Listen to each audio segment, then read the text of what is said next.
Onur. Evet. Giden sürücü yaralı olan sürücü mü? Yaralı olan mı sürücü? Evet abi.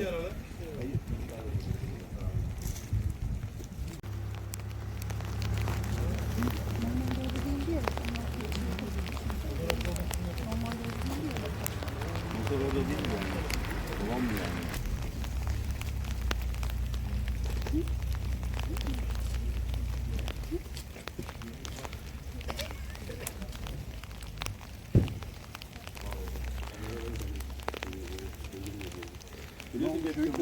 Hayır, hastanede.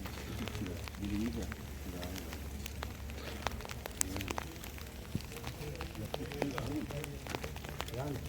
Sen sadece ifade vereceksin. Yazsınlar cezalarını, iş bitiyor. Duran araç nihayetinde. Benim arkadaşlarım var. Onların yanlarına da gidelim. Ne alemde ne durumda da.